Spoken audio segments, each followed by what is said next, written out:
So officially starting the recording. Welcome back, happy people, persevering people. I wanted to put up the syllabus to remind us what we have left.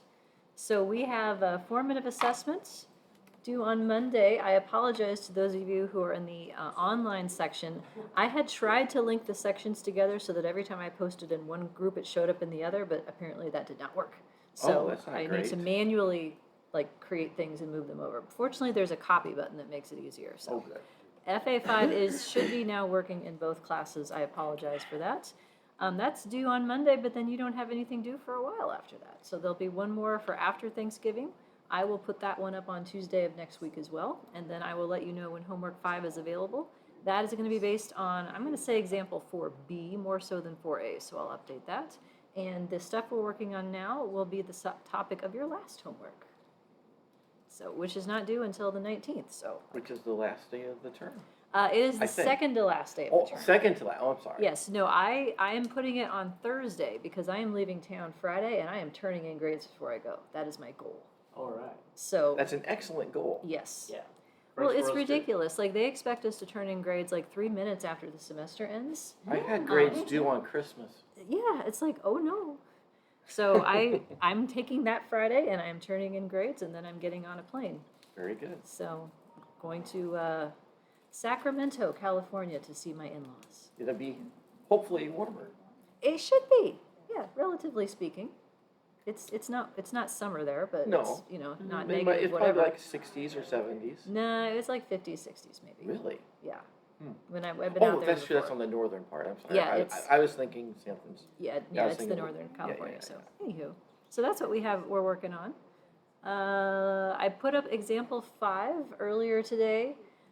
It took a long time. I'm sorry, but it's the last one. So that's exciting from my perspective and probably from yours as well. What did we talk about last time? Let's look at the beach while we discuss that. What do you remember from last class? Yeah, unique conditional is the new vocabulary word. Yes, we are unique. Yeah. And unique marginal. There's unique marginal, there's unique conditional, and there's bivariate marginal. Mhm. And these are words that I would say, are not necessarily like universally accepted terms. This is me trying to put language on ideas to see the commonalities. So bivariate marginal, what does that mean? Start with that one, that's the easiest one. If I describe a fixed slope as bivariate marginal, what do I know about it? There are 2 categories, Mm, or necessarily to something. two. Were you going to say? Yeah, that was the first example where we had the beta 0 with beta 1 along with the variable. Yes, just beta 1 and one variable. That beta 1 I would call bivariate marginal Okay. because there's only 2 variables in the problem. Mhm. So the importance of bivariate is this is the relationship between these 2 variables, not considering anything else at all. Mhm. Like not factoring in, not adjusting for, not controlling for. So bivariate just means the 2. Marginal then. So how come, I have a question. So how come we have the 2 variables here? Because I see one variable with beta 1. So y is the other one, the outcome variable. Okay, Yeah, 1x and 1y. got it. In this class, we always only have 1y, but that will change. We have Right. multiple x's that are possible, yes. So just 1x, 1y. I think it was w in my example. The idea is that it's the bivariate relationship, uncontrolled for anything else. And then the marginal part. What do I mean by that? Marginal or unconditional is a synonym you can think of. No extra right? Like, well, I think unconditional, we were talking about this yesterday in research classes. So, looking at the coefficient without taking into account any other variables. That. No interaction, is that what you're thinking? Yeah. I think that's what I'm. Say it again, taking into account the coefficient with no other variables? Yeah, yeah. Yes. Yeah, I think I know where you're going with that, yeah. okay. Well, it's not involved in an interaction term, which makes it marginal or unconditional, meaning if I say beta 1 is 2, it's 2 for everybody, regardless. Like, there's nothing else in the model that would change that answer. Yes. Like, accounting for like, we were talking about like first generation versus non-first generation students. And then they're taking into account like demographic information, high school GPA, but without all of that, it's unconditional. Okay, so there's two different things, and I may be using the words differently Okay. than someone else, which Okay. is always a possibility for better or worse. Let me get into, okay, so let's look at this one here, slide 5. This is the version that we typed in, or I typed in. I put this up, by the way, so that is available. It's up as a PDF, but if you back translate it to PowerPoint, it usually works pretty well, so you can type in it if you want to. So the labels that were bivariate marginal, unique marginal, and unique conditional. These are 3 different types of interpretations of a slope. So the first one we talked about, beta 1 here, if I just have a variable called w and an outcome called y, beta 1 is a bivariate relationship. Like, so what is the effect of being first gen before we talk about anything else?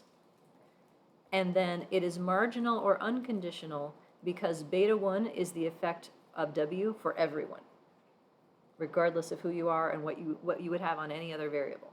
Like, there's no other possibility here. There's no such thing as bivariate unique as a combination because it can't be unique to anything because there's nothing else in the model. Then a more complex model like this one. So the language we're switching, beta 1 I've called a slope this whole semester, a fixed slope. When beta 1 is potentially part of some other interaction term, I switch to the words main effects. That's just a switch in the language in these more complex models that happens, but it is, a main effect is a fixed slope of one variable all by itself. So beta 1 in this case is no longer bivariate because now this is w after controlling for x and z. So this is the effect of being first gen after controlling for demographics and SES and all the things that go along with being first gen, right? So then beta 2 is actually, let me finish that thought. Beta 1 then is unique after controlling for x and z. So the slope of beta 1 is describing the relationship of what w brings to the model uniquely in terms of how it relates to y. Beta 2 and beta 3 then would have the same label. They are both unique conditional. So the unique part is they're still like, this would be the effect of whatever demographic after controlling for first gen. Like, it works in parallel across all your predictors.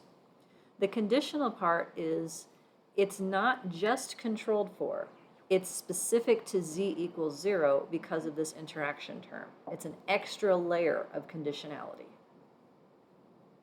Because the only situation in which beta 2 exclusively controls the effect of x is when this part goes away, and this part goes away if z is 0.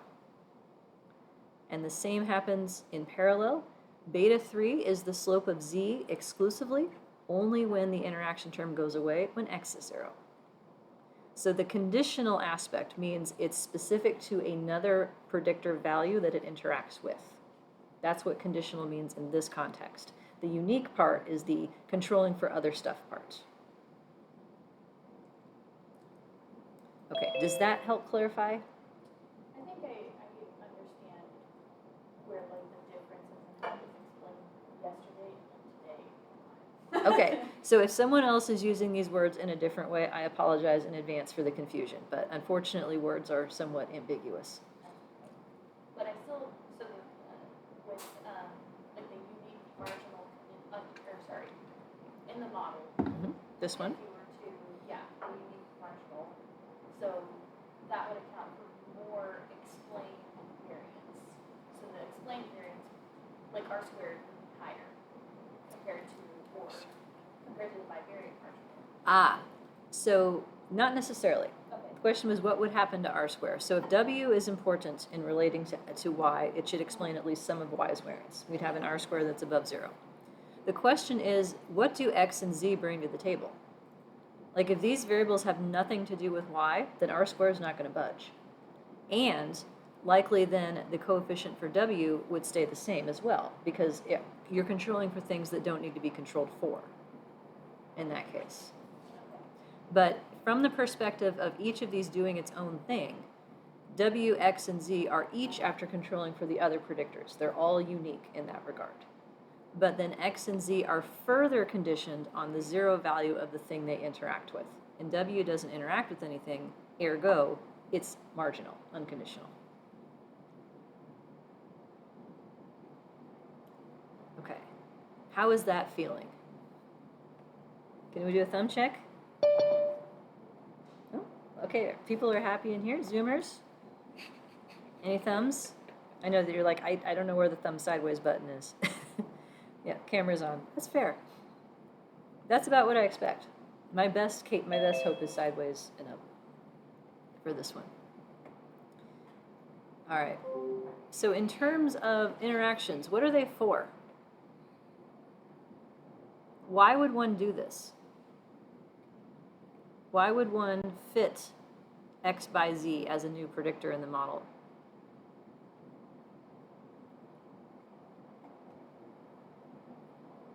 We talked about some examples in Excel. Little story problems. Like the effect of turning your camera on helps your grades, but less so if your class is large. That was one.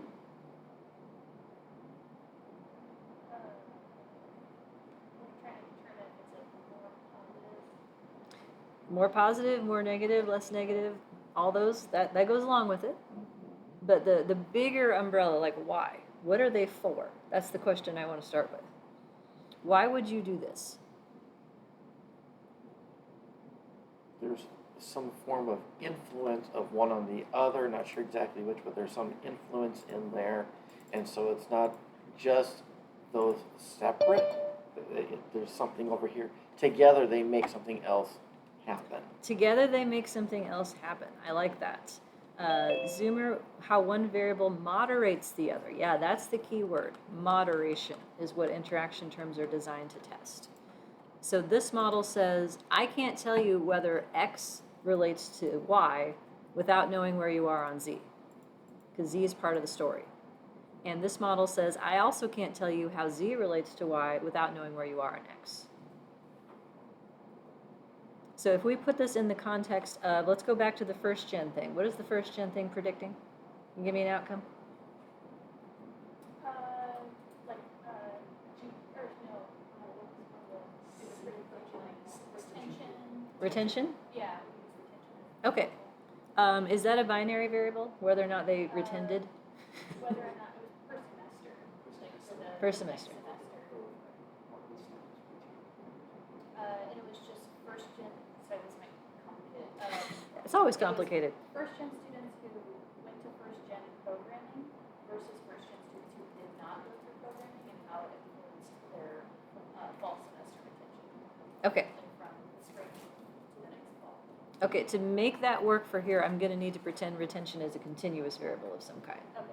So how about their self-reported tendency to decide they're coming back or something? We'll turn it into a number. Call it that. Yeah, fine, whatever. So what things do you think might influence how those differences play out? Like between first gen, who went through the program and who didn't? Are there people who are more likely to benefit from that program than other people? I think we talked about just from demographic information. Sure, that could be it. Yeah, high school GPA was in there. So people who have higher high school GPAs, would they benefit more or less from a first gen program? Higher GPAs might benefit less. Because they don't need as much Maybe help? not need as much. Okay, Well, I would That'll actually say it could also go the other way around, because sometimes those students who have a high GPA, they didn't learn how to study in high school. yeah, And, they got and, and then then that first semester they learn, and so they might drop down or out if they're unhappy that they have to work harder than they Yeah. thought. So there may be factors that make some first gen folks different than other first gen folks. Exactly.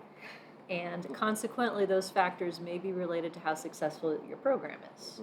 Right? You might see a bigger benefit in students with this characteristic than students with that characteristic, or students who are higher on this measure than lower on this measure. So then the question is, does your program work? And the answer is, well, it depends. And if that's your type of research question, like, does X matter? Well, it depends. That's a moderation question.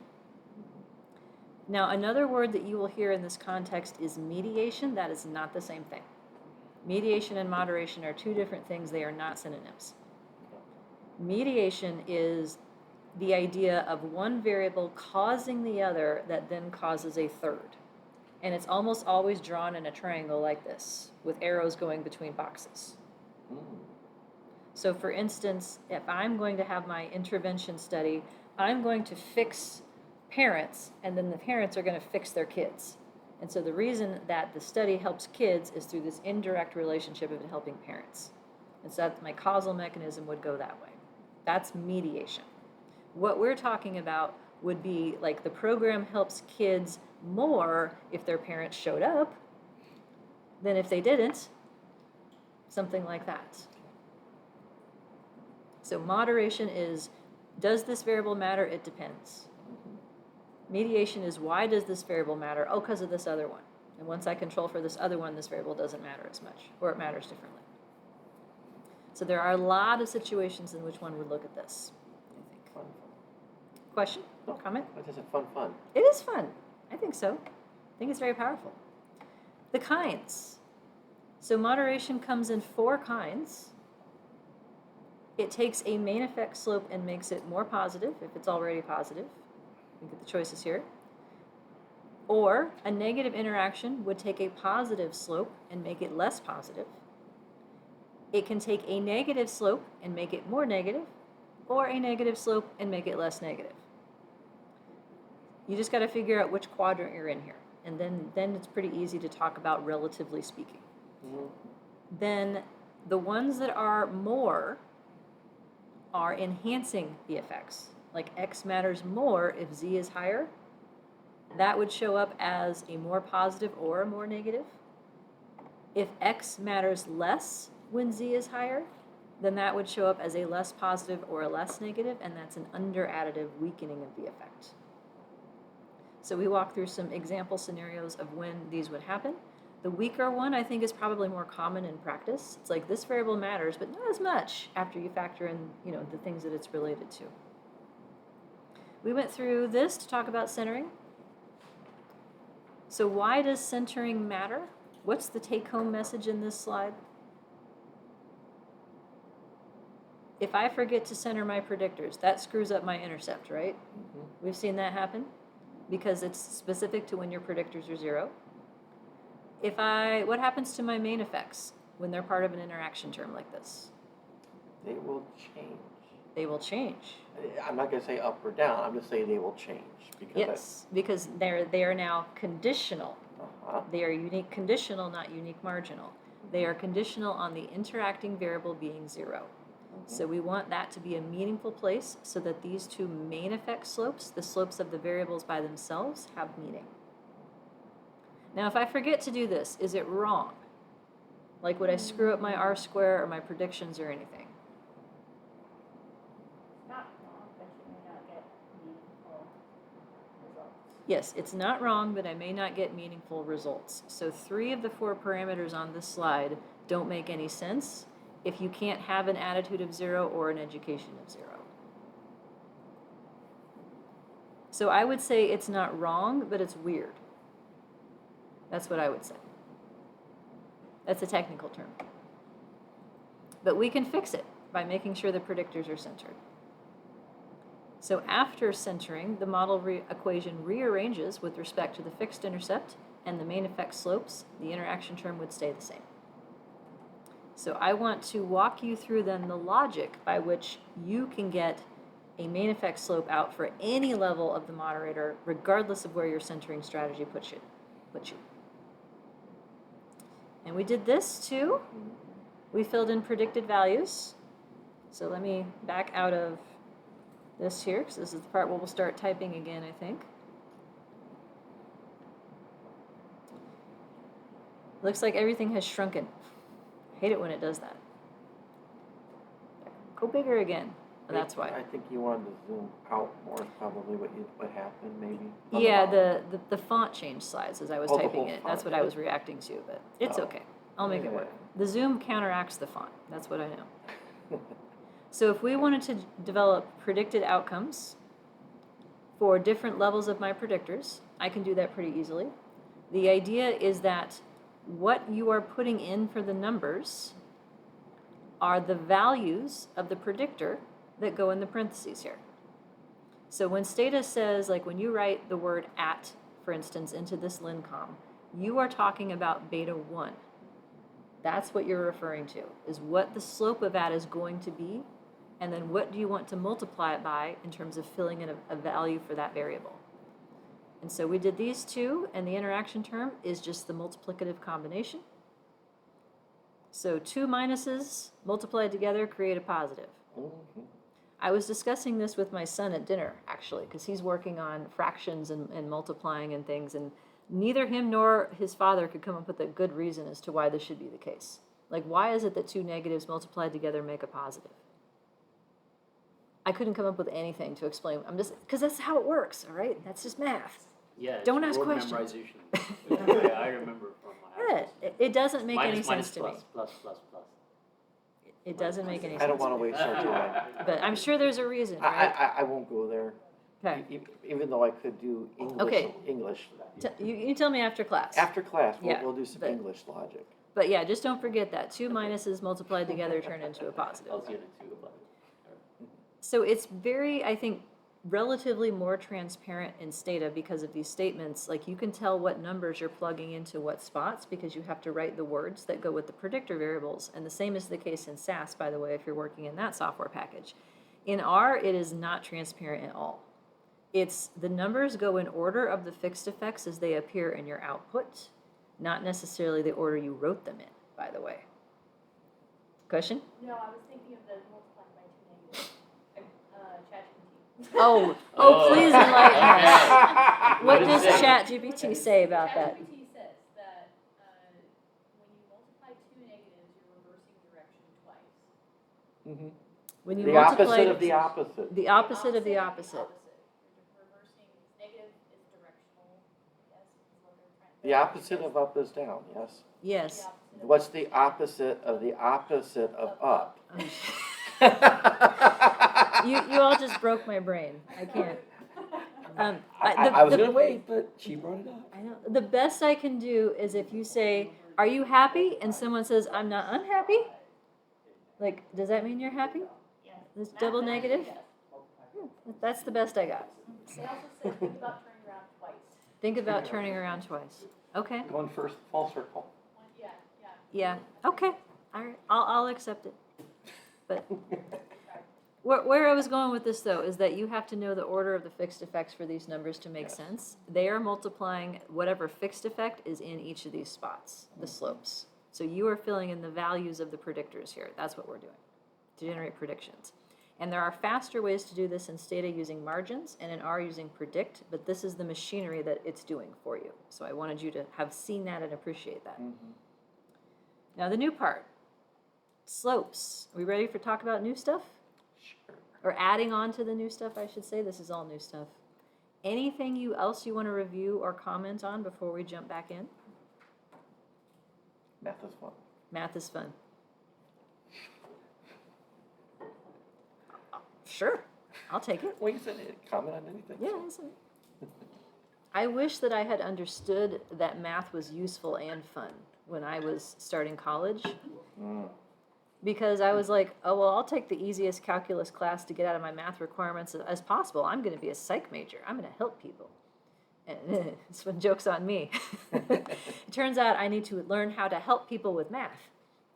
Yeah, would have been better to have. Yeah. So close. I know. I That did would not be know. like the HR person that has to take stats. Yeah, but maybe because math help you solve problems. Yes. Well, it wasn't until I went to undergraduate research methods and intro stat, I was like, oh my God, math is useful? Why didn't someone tell me?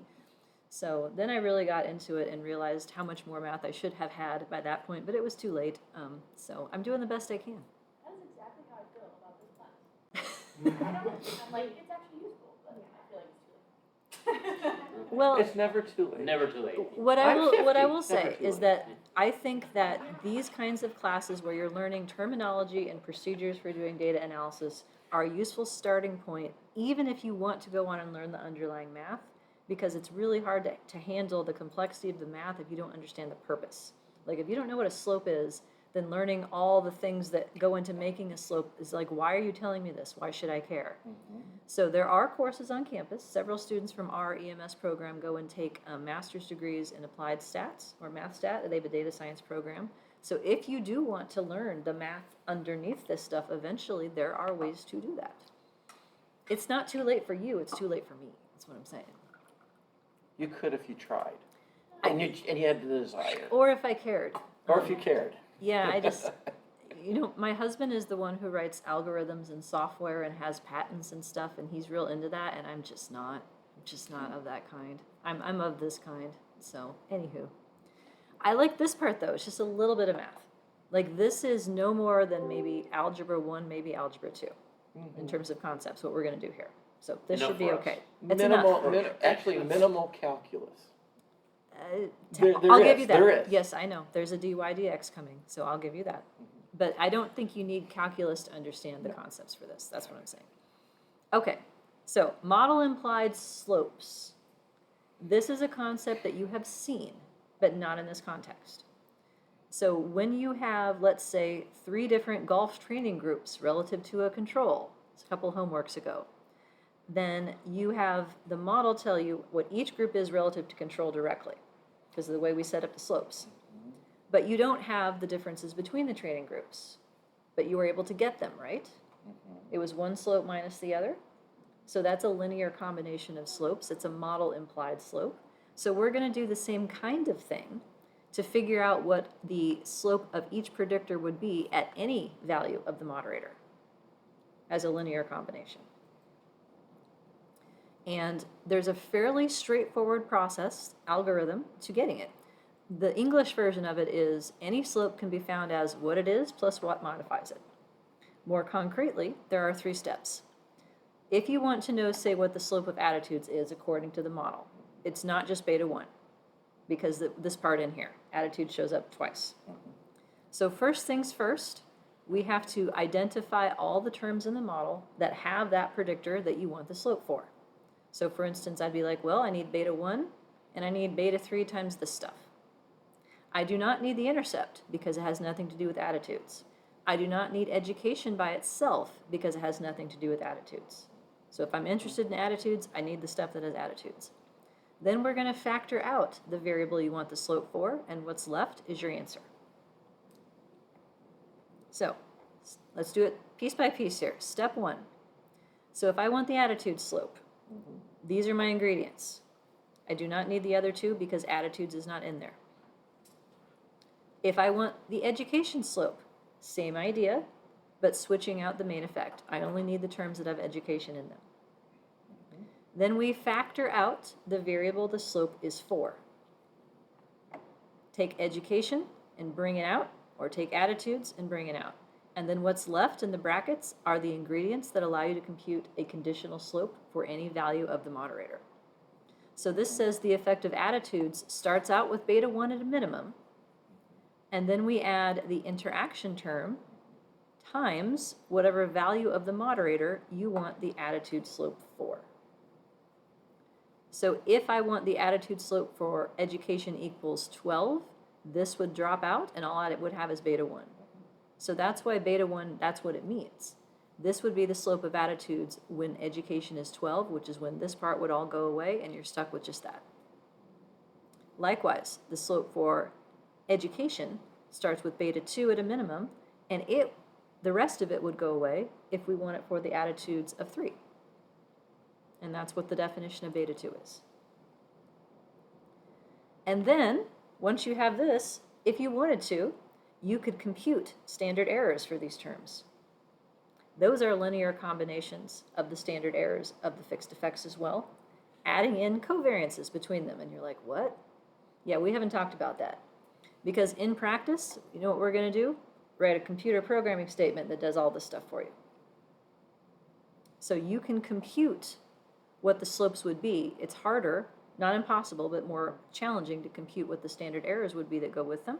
So we'll ask the software to do that and get a hypothesis test as well. So let's practice. Yay! Okay?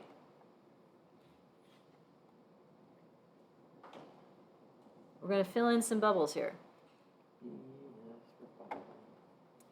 So, first thing I want to ask for, let me back up just a little bit. Attitude slope if education is 10. So here are the ingredients that make my attitude slope. So how do I translate this list into this LINCOM? That's our task. Yeah, I'm trying to zoom a little bit, and not lose everything. There we go. So they start with 0, because I'm trying to help us. Now, why are these lines all 0? And the same thing is true for the R code down here. I zeroed those out.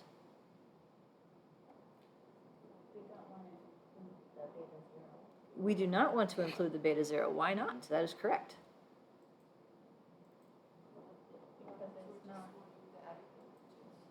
Yeah, what we're trying to find is the attitude slope.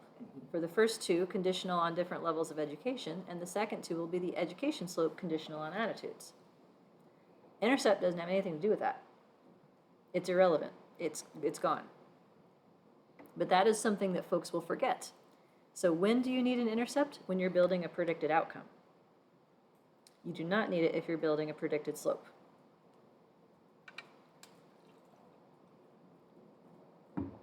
Intercepts are for outcomes, not slopes.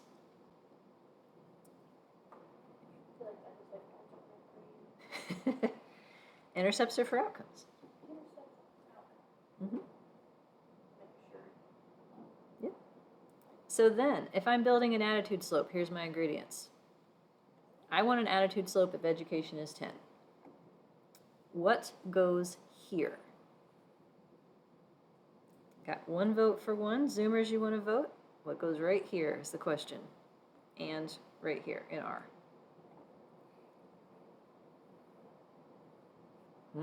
You're like, but there's nothing in parentheses here. Like there's no thing. So there's an implicit number. 1. Yeah. It's the loneliest number. It is. It's the loneliest number that you will ever be. 2 can be as great as 1. That's an old people song reference. That was really as bad as As bad as 1, yes. Yeah. Depends on your perspective. I'm an introvert.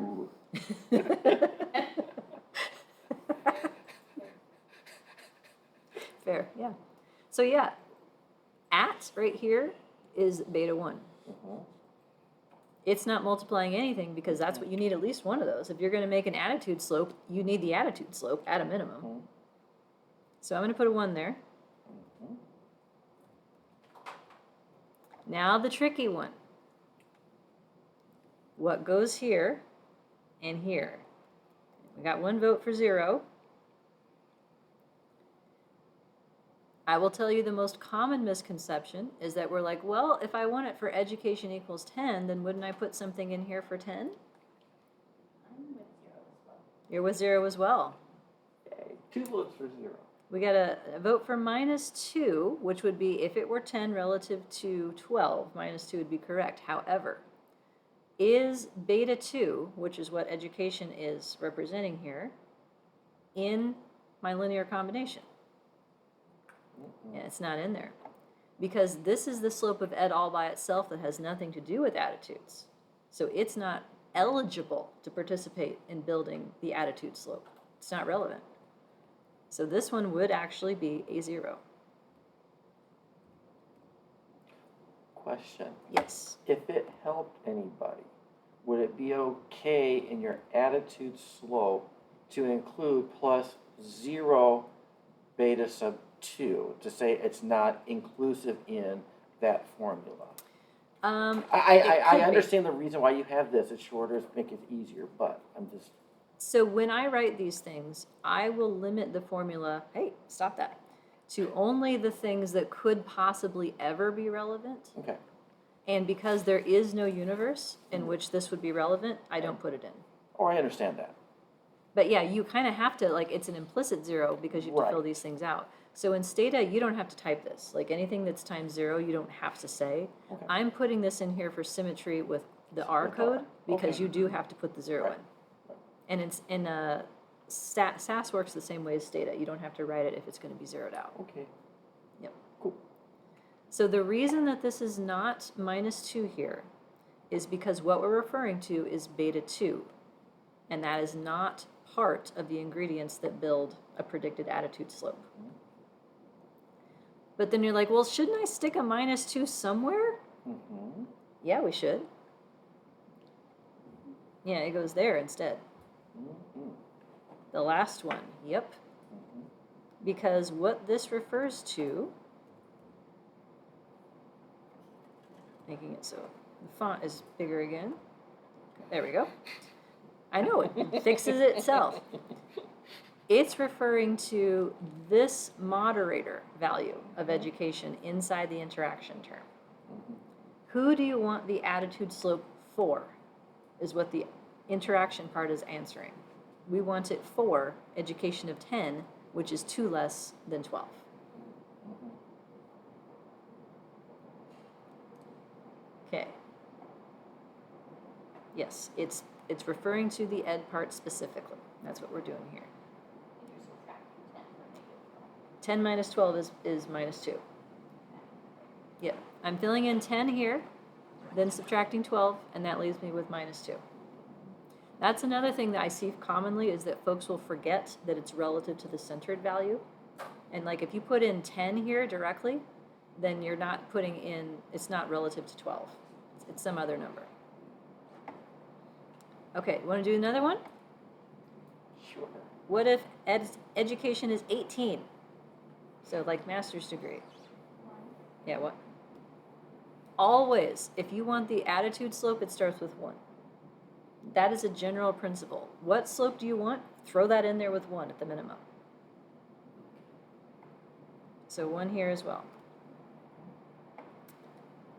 So the next one then, for the same reasons, 0, A. I wanted that to be blue. There. I wasn't going to say anything. No, the colors help me. I get that, but I Yeah. didn't want to interrupt your flow of thought Yeah, I know. with the color. Well, you know I'll go back and fix it later if I need to. So I'm of that kind. Now what goes here if I want the attitude slope for education equals 18? The smallest perfect number. The small, what? I was looking for 6, but That is the smallest perfect number. okay. Someone had a lot more math than me. Someone's having fun, sorry. It's fine. Fun is good. I'm fun. Just ask all my friends. Ask all the students who depend on me for letters of recommendation. I'm hilarious. Yes, I'm aware of the power differential. That's what I'm making jokes. Okay. Now let's go the other way. Yes. Attitude slope, gone. Now we care about education slope for different attitudes. Mm-hmm. What goes here? 0. 0. Yes. Main effect not eligible. If you do not have education as part of your story, I'm not talking to you. Mm-hmm. Now, I want the education slope. What goes here? 1. I need that at a minimum. I need 1 beta 2. And how many beta 3s do I need if I want attitudes of 2? Oh yeah, finger questions. -1. Yeah. There. There. Mm-hmm. Okay, let's bring it home. Oh, not done yet. There we go. Last one, attitude. Let's see, education slope of attitudes is 5. This is 0. This is 0. The next one is 1 for the same reasons. We need 1 of those at a minimum. And how many interaction terms do we need? Those. Dos. Sí, verdad. There we go. We got it. Hey, that wasn't so Wow. bad. It's not so bad. So let's keep it with not so bad. But let me introduce a A woman. context. So let's say that we have a model that looks like this. So this is, woman is a binary variable. That means men are 0, women are 1. That's what it means. Age is centered at 85. So this is following along with the same example that we looked at in 4B that is going to make a recurrence in example 5. So if I want the age slope what are my ingredients here? Do I need a beta 0? No. No. Do I need this? Yeah. Yes. Yes, but I already have that at the end of it, right? So I only need this one. So I'm going to steal that. Mhm. Do I need this one? No. No, because age is not in there. Not eligible. Do I need a beta 3 though? Mm-hmm. Sure I do. With the age, well, with the woman behind it. Yep, I can't keep that separate because they go together. Here, in the interest of time, I'll just type. And I'll make it pretty later. And make it an AM. That I can fix. Now this one, gender slope. What do I need to build that ingredients? There are two. I need that one. Yeah, say it with authority, man. You That's got right. this. That's right. I once had a professor say it's better to be wrong than vague. And I like that. Because if you can't follow your argument, you can't debate it. But if you're like, here's my point, prove me wrong, then you can have a discussion. Now, do I need the interaction term? Mm-hmm. Yes. Sure I do. Does it multiply woman in this case? Not in the second case that we're working on now. Yep. We need age in there. You need instead. your age stuff. Yep. I need my age stuff. Minus 85. Mm-hmm. Again, I'll make it pretty later. Mm-hmm. So if I think about the age slope here, in this story, gender is binary. Correct. So how many possible age slopes does my model imply? There's only two choices. Either you're in this group or that group. So if I were to write out, this is stated code, but the placeholders for the R would look the same. What goes here if I'm asking for an age, let's see, an age slope? Yep. Mhm. Yep. What goes here? 0, 0. And what goes here if men are the 0 group? 1. If men are the 0. Men are 0, women are 1. Yes, so we're asking for the age slope for men. Yeah, this is 0. Oh, you're looking at women. Yep, I'm on this line. Hang on. There we go. Oh, I'm looking at the. And for women, I would need 1. and 1. Okay, so let's look at these values for just a second here. One of these lines is unnecessary. Probably. No, right? No. If we look at this, is this a linear combination? Mm-hmm. I have one thing plus 0 plus 0. Yeah. I'm not really combining anything, am I? Mm-hmm. So the age slope for men is just beta 1. Mm-hmm. It's like a reference. It's for the group. reference group. It is the main effect at the interacting predictor being 0. Yeah, It's called so Jinx. I already have this one. Now, does the model directly give me the other one? Mm-hmm. Not directly. This is beta 1 plus beta 3, essentially. So in interactions with binary variables, it can be tempting to be like, well, this is what the slope is in women, right? It is not. The interaction term is how the age slope differs between the gender groups. To get to what it is in the reference, non-reference group, we have to add the main effect slope to the interaction slope. But there's only two possibilities in this story.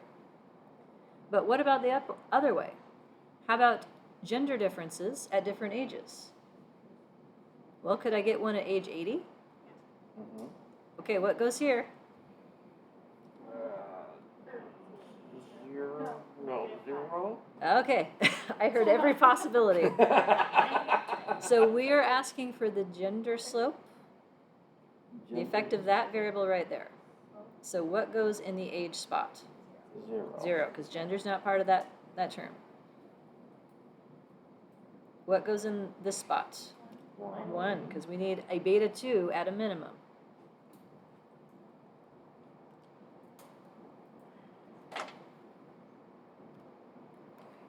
Now, if I want the gender difference at age 80, what goes in my moderator spot here? -5. -5, yep. Zoomer's got it too. Thank you for playing. I don't want it black. There. What goes here? The opposite of -5.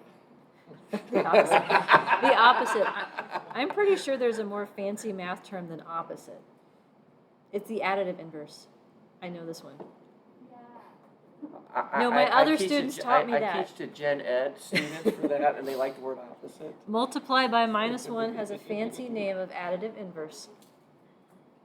I learned that. What did you say, adverse additive? In Additive additive inverse is multiply by -1.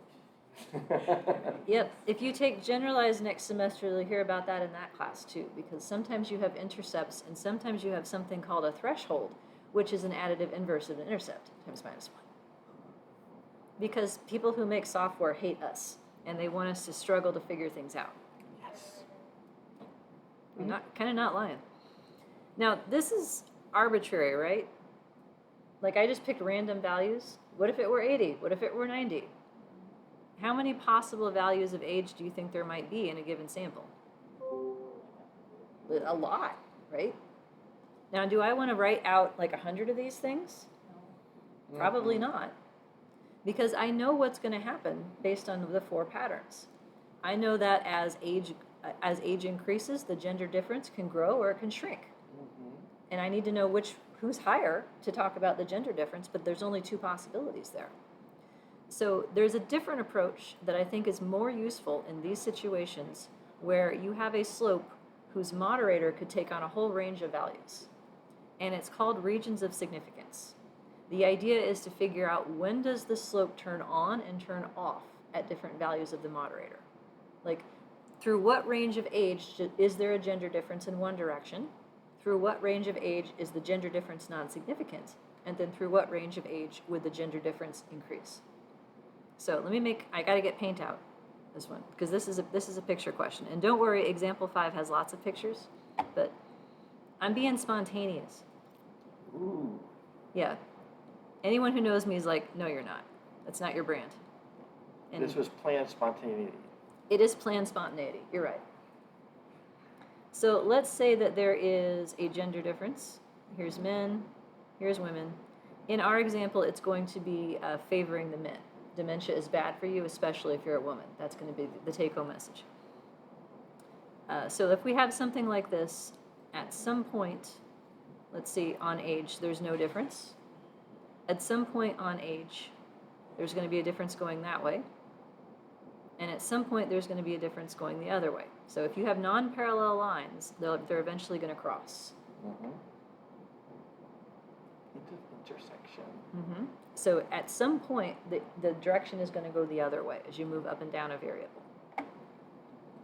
So this is trying to figure out, through reverse engineering, how that happens.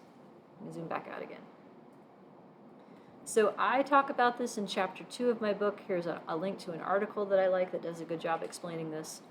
Rather than saying, is it significant here? Is it here? Is it here? Is it here? We can find the boundaries of the moderator at which the slope turns on in one direction, shuts off and becomes close to 0, and then turns on in the opposite direction. So the logic is this. We know that if we take our slope estimate and divide by its standard error, that gives us our t-test statistic. T tells us how many standard errors away from the null hypothesis our slope is. So it puts it in a common standardized metric. And then usually if t is greater than 1.96, which is using the z distribution, so infinite degrees of freedom, then p is less than 0.05. So the 2-ish boundaries, remember the football goalposts, that thing? Well, we know that if these are the boundaries where the slope becomes significant, let's just rearrange the equation and figure out what the estimates have to be to make that happen. So if t, we're looking for the points on t where they are 1.96 in the negative or the positive. And it turns out if you rearrange the formula, you turn it into this. So we have the slope estimate divided by square root variance of the slope estimate. This will be something that's new. This is your standard error squared. So we have standard deviation and variance as it applies to people within a sample. We have standard errors as it applies to samples. And the analog of a squared standard error is called the sampling variance. Not that that's confusing. So I don't use that term very much because we don't need it, but that's what this refers to. So to compute the variance of the slope, you need the squared standard error for the main effect. You need the squared standard error for the moderator squared, and you need the covariance between the two. And these numbers are hidden in a piece of output that you normally would not look at unless you need to do this. So here's an example. I just threw some numbers in here. Let's say that this is our model. These are our results. So if beta 2 is my gender difference at age 85, it's negative. That means that men have the advantage. If the effect of a binary predictor slope is negative, the one group is lower. Okay, so there's a gender difference favoring men at age 85 that's significant. Let's say that the interaction term with age and gender is also negative. So which pattern would this be if beta 2 is negative and beta 3 is negative? More positive, less positive, more negative, or less negative?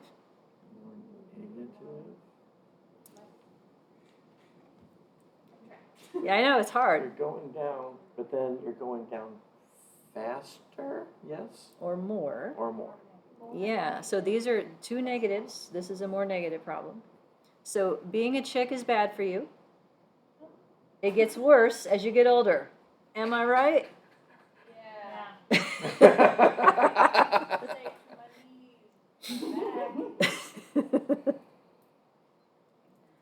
So then the question is there a point at which being a chick is not terrible? Go backwards. You got to go backwards. So if you're younger, theoretically. By 5 years? So with these hypothetical numbers here, this is the solution that came up. So the slope value that turned t to negative 1.96 was 60 for age, and it was about 80 to turn it into a significant gender effect the opposite way. So we know from the model that it's significant at 85. We know that as age increases, the gender gap is going to grow. And by the way, that's the kind of language I would use to talk about main effect slopes. It's a growing gender gap. That means more negative with age. Gender gap grows with age. That's a tongue twister. Mm-hmm. So that means that if I go back in time, there's a point at which the gender gap shrinks, and non-parallel lines means it's eventually going to grow in the opposite direction. So we found out the points on the moderator at which this happens. So the gender effect is predicted to be significantly negative above age 80-ish here, like it is at 85. It will become non-significant between 80 and 60. And then after 60, it will actually cross the other way. And so then women will have the advantage below 60. My head is back, whole thing is backwards. But like, I like the fill in the blanks are the right way, like the right words, but I'm like. The I wrong, would the wrong spin that direction. Complete opposite direction. Yeah, the reason that I went that way is because the reference value is already at the higher end of age for the range. And so it's like anybody above 80 has a significant gender gap favoring men. Between 60 and 80, it's non-significant. That's the point where the lines are going to start crossing. And then under 60, it favors women. But the question is, who's in my sample? To interpret this, I would need to know, do I have 60-year-olds in my sample? Do I have 90-year-olds in my sample? Because these values could be well outside what I actually have. So we got to know that too, in combination with this question. Is the 2 for the in front of the covariance because you're at the 5% level significance? Nope. The 2 is just because of the rules of math. When you come up with the variance of a linear combination, any covariances that would show up twice in a square matrix, It's you have always 2 a of them. 2. Thank you. Yep, it's always 2. Where did we get the 60.16 So given these numbers, plugging them into this formula gives us, these are the points at which t hits minus 1.96 to be significant as a negative slope. And then the other number is where it hits positive 1.96, where the slope turns into a positive significant slope. So essentially, we are trying to find where the slopes are that hit the goalposts. That's what we're doing. Okay. And by we, I mean the software, again, because you're not doing any of this by hand. Although I built an Excel sheet in case you had to. Question, so the way we get the 60 and the 80 is coming from the model that's produced. Yes, given the coefficients in the model, the slope estimates, and their standard errors, and more formally, the covariance matrix of those standard errors, which is a thing we don't normally talk about. That's the ingredients to come up with these values. So the reason I like this is because it seems less arbitrary than being like, what if it were 80? What if it were 90? What if it were this? And it covers the range of the moderator. You just have to ask yourself, is that range within my sample? Like, how does that interface with the people I actually have? How do we get all the region of age from the math in the middle of the slide? We plug it in and the software tells us. That is correct. It's a mean, ugly formula to get all the pieces of this. I'm giving you the simplified version to hit the conceptual points. If you want to see the ugliness of the formula, look in my Excel sheet that goes with example 5. It's in there. Or the SAS macro that I wrote to do this. Cool. So, it's ugly. What about more than one interaction? Can we do that? Why not? Sure we can. Yeah, we can. So extending the same ideas into a slightly higher order of complexity. Let's say that I want this model. I want W, X, and Z all in my story, but I also think that the effect of Z depends on where you are on X, and I think that the effect of Z also depends on where you are on W. Mm-hmm. I could do that. Mhm. I can test 2 moderators at the same time. So then in terms of what the main effect slopes mean, beta 1 is the difference in the outcome for a 1 unit difference in W, but now W is specific, beta 1 is specific to when Z is 0 because of this interaction. So the slope of W is only just beta 1 if the last interaction here drops out if Z is 0.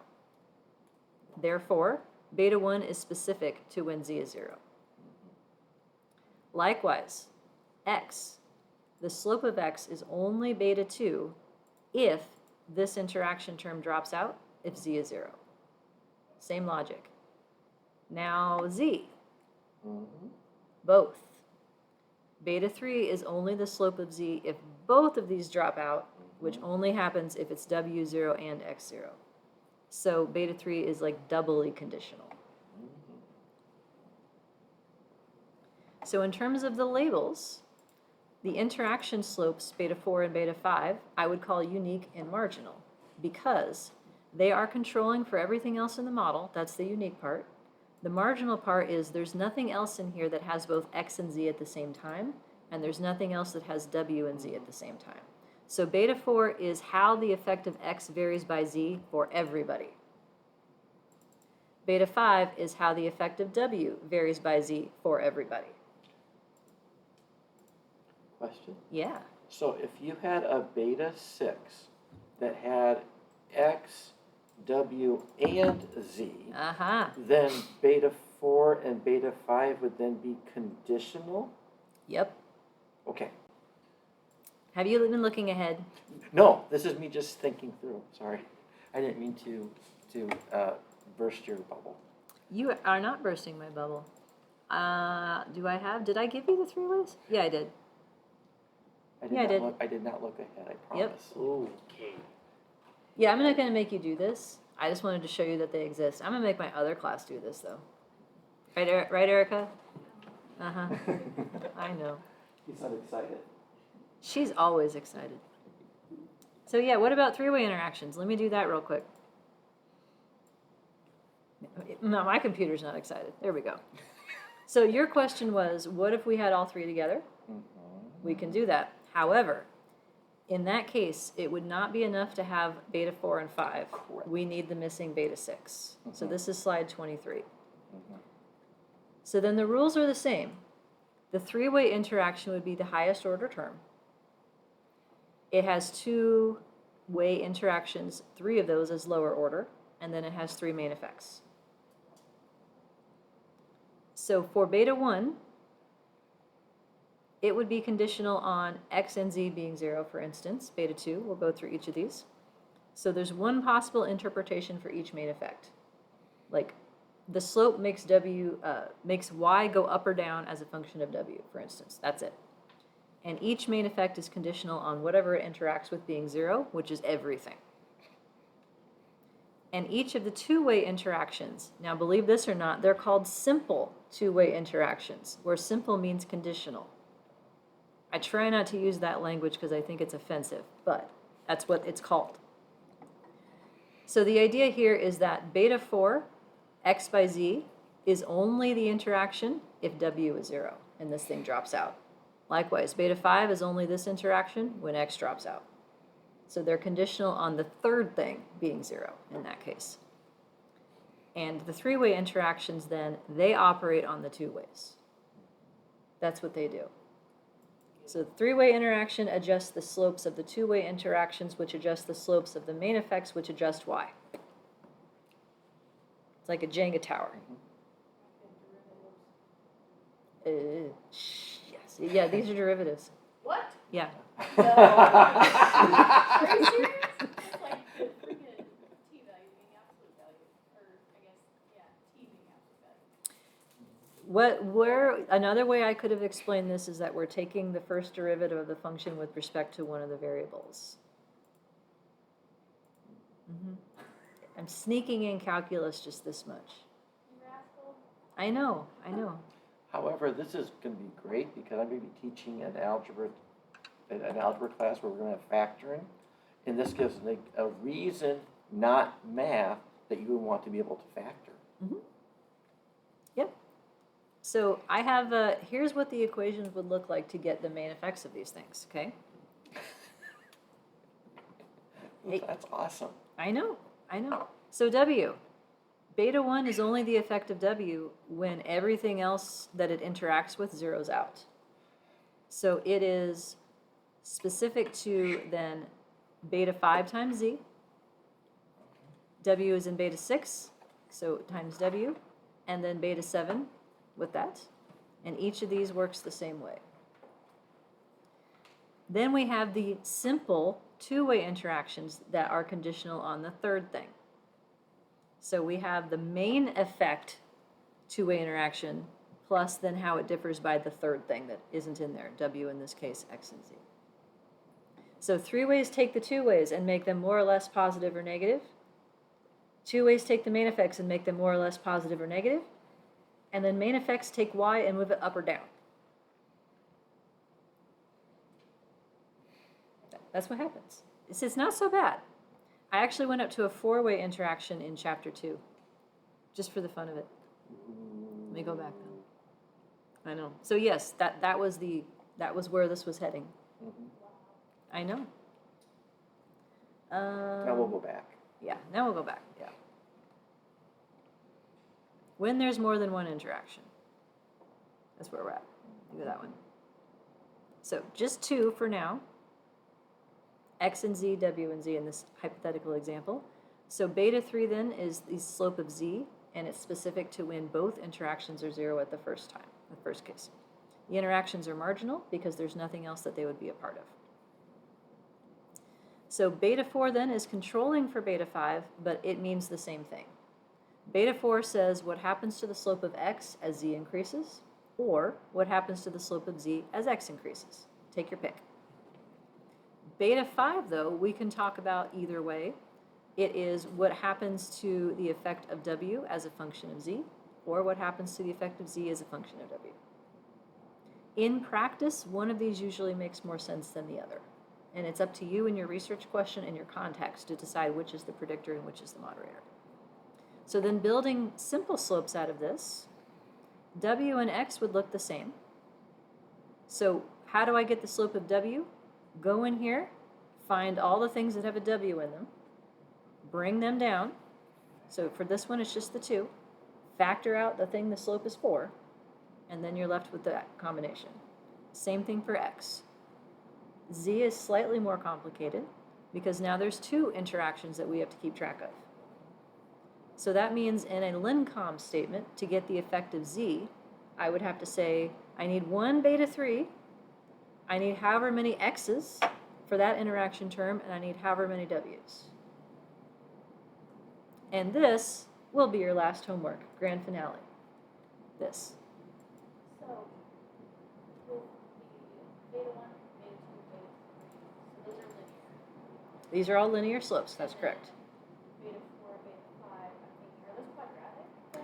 They're not quadratic because it's two different variables. Okay. So the term quadratic would be x squared or z squared Oh, instead. And But- that's a degree 2. But that is degree 2, but it's not quadratic. Yes. Or, Yes. that is, yes, mean two things? Is that No, what- degree 2, if you add your exponents, it's a degree 2, because you have two variables, you add the exponents to get the degree of your term. Gotcha. Okay. So yeah, the term quadratic is reserved for a variable interacting with itself. This is a So two-way then- interaction instead, and that's why you, in terms of terminology. Yep. So when would you want to do this? moderation. Still moderation. Can you think of a situation, and feel free to read from the slide, in which you would need to put in more than one interaction to fully get at moderation? 3 plus group. Yeah, so what if X and Z were two dummy codes that differentiated three groups? Uh-huh. Remember this? Mm-hmm. Hmm. Now, it's 310, so I'm not going to do it, but let me just show you where I'm headed. How many slopes do I need to make group? 3. If I want group to interact with something, how many interactions do I need? 2. No. 3. 3. I need 3. Yeah, we'll go back over that. But yeah, if I want group to interact with age, and group takes 3 slopes to make it, I need 3 interactions. I'm not going to make you do this in homework. That's, But this will be the first homework in generalized, I'll tell you that. and that's like the 1 versus 2, 2 versus 3, 3 versus 4. Depending on your coding, yes, but this one is indicator coding, so this is control versus the first one, control versus the second one, control versus the third one. The reference, rather than just comparing slopes. Yep. Okay. Yep, so in this one we have simple main effects, as they are called, beta 1, 2, and 3 of group. They would be conditional on age 85.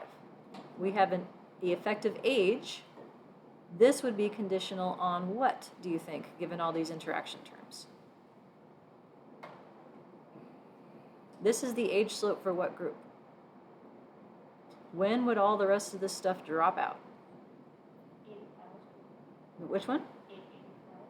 85. We're asking about the age 85 slope. So for which group do you think Reference this is? group? Yeah, because it would be the first group when all the demicodes are 0. This is the age slope for the control group. Mhm. So in this case, we would need to lump together beta 5, 6, and 7, because that is the joint test of the interaction of group and age. It takes 3 slopes to get that interaction in. So, cool, huh? Absolutely. I think so. I love this stuff. But anywho, I promised I wasn't going to go through that today, and I keep my promises. Hmm. Since it's 312. Wall test, yeah, F test. You know how to do this. You've already done it. Test. Mm-hmm. F is back. F is back. Back again. And F is not Tell a add. friend. Variance, right? F is for lumping slopes together. So when you have a change in an R square for multiple slopes, and this is a special case of that for interactions. Yeah. All right, anything else before we call it a day? Do we need to discuss the negative anymore? I think I can live with changing directions twice. I can live with that. Very good. Okay. Yeah. Walking forward, negative turnaround. So I will tell my 9-year-old that explanation and see if he likes it. Okay, And if he not, says I can no, try, then if I can try a different one. If okay. not, Yeah, then we'll stay tuned. Have him walk and just say positive, and then walk forward and say negative, and then negative, and then. Then he'll end up going. positive. That could work. That could work. All right. That'd be fun. Yes. All right. Then that's it for today. Thanks for being here, everybody. let me know if you need anything, work on your next formative assessment, and we'll rejoin next week. Woohoo! Peace out.